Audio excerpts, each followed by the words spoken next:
In today's video, I will be analyzing the true nature of a man named Agent 6 from Combatants Will Be Dispatched, since he is by far the true descendant of Kazuma from Konosuba, or you can just say that he is Kazuma's son. Actually, wait, I just realized something. That would probably mean that Kazuma and Megumin actually got married and she's got a baby boy. That explains everything, Yo, that's why Megumin best girl. I don't care what you all say, I just love her so much. The man is a legend and most likely will always be a legend until the very end. Just imagine if there will ever be a crossover between Agent 6 and Kazuma. That would be a very iconic duo not to miss out, like actually seriously not to miss out. Maybe a crossover could actually happen in, let's say, Isekai Quartet, where you have a bunch of Isekai characters come together from your favorite series and have a conversation you would never have thought to exist. I'll save the epic talking for later. Actually, I still need to do my intro probably, but welcome ladies and gents to another banger of a video where I will be talking about more Isekai series,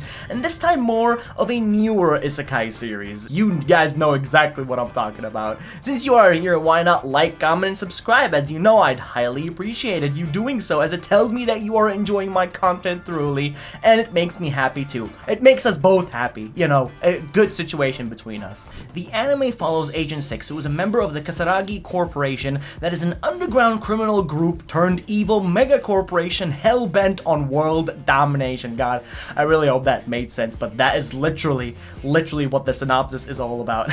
I know, it's crazy. This corporation also seeks dominion over other planets, and in order to do that, its leaders, some hot leaders, send Agent 6 after a quick dice roll because, you know, they absolutely dislike this man's true nature, along with his new AI partner Alice, to conquer the nearest habitable planet and its beings. Oh, that sounds really exciting, right?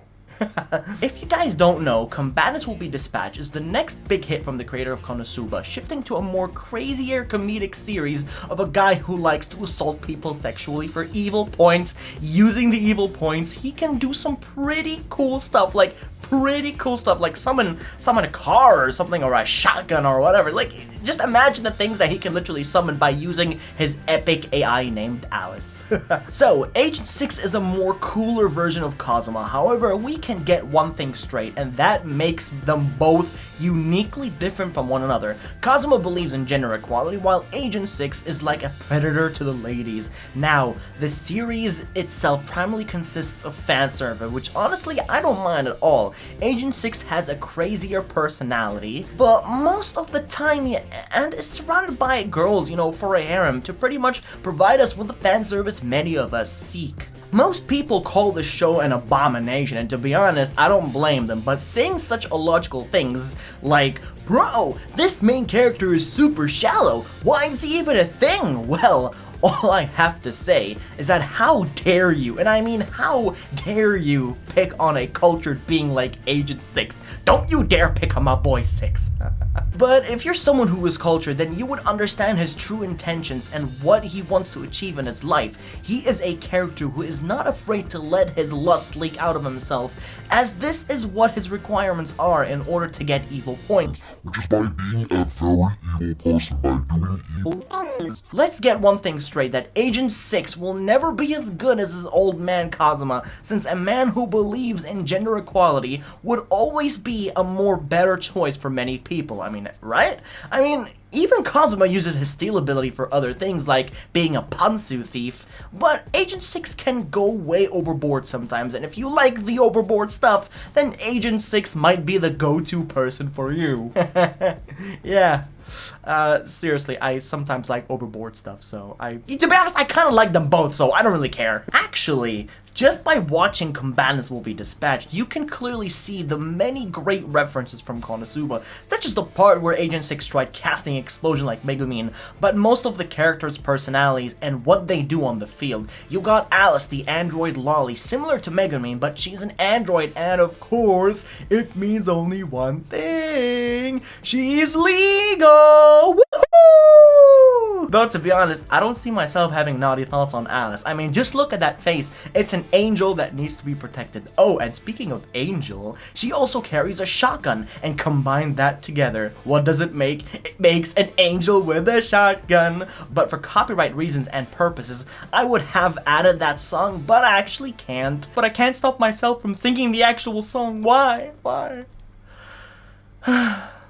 So sad. Now, we then move on to Snow, who's basically the Antichrist to Aqua. Not because one's a goddess, or more like a useless goddess to be honest, and the other is an evil tsundere, but one is beyond useless, and the other I'd go on a crusade with, baby. But I have a sneaking suspicion Snow is really one of Aqua's otherworldly followers, you know. But hey, remember that angry mob that was ready to raid Aqua for saying that she was their goddess and no one believed her? Yeah.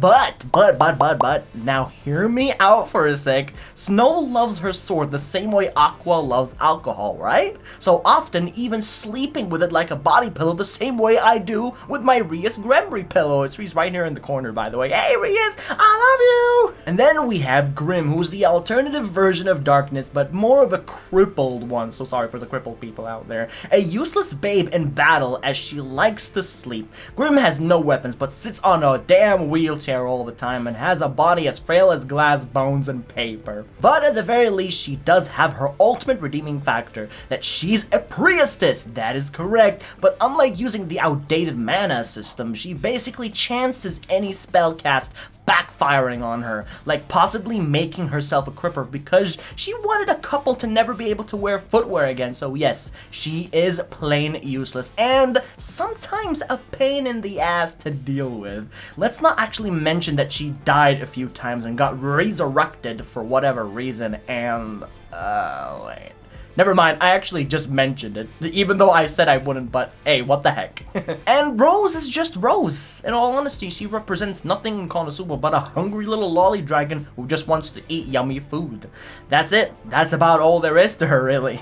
And no, please don't compare her to Kana from Maid Dragon because it's not the same. Really, it's not the same. Just let it go. Okay, don't speak about it. Even though I'm literally the person who brought it up. Though Rose is definitely my least favorite character out of the main cast. As you can see, a lot of the characters the author has made are quite similar to Konosuba, with different traits, but most of all capturing the uselessness of some characters. Agent 6 is by far the strongest character in the series, and probably stronger than Kazuma due to his sexy tight black mecha suit he wears that grants him strength, but in exchange of not being able to move a muscle after using it for a while. It's like one-time thing to use for seconds and then has to wait a while before he can move, relying on leaving his other useless teammates to defend him while he is a static human being.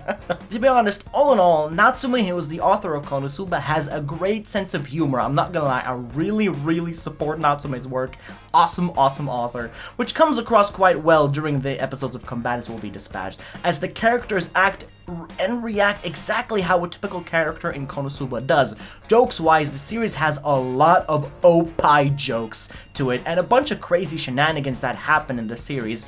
Even the villain herself is as powerless as ever, but she is a tanned hot babe with horns, and of course a spicy touch to her. You know, I just love girls with spicy touches, yeah.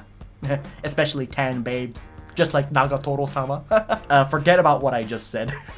There is nothing really to fear about her other than the thoughts of smashing. Yeah, you heard me right. But hey, let's keep this video family friendly, shall we?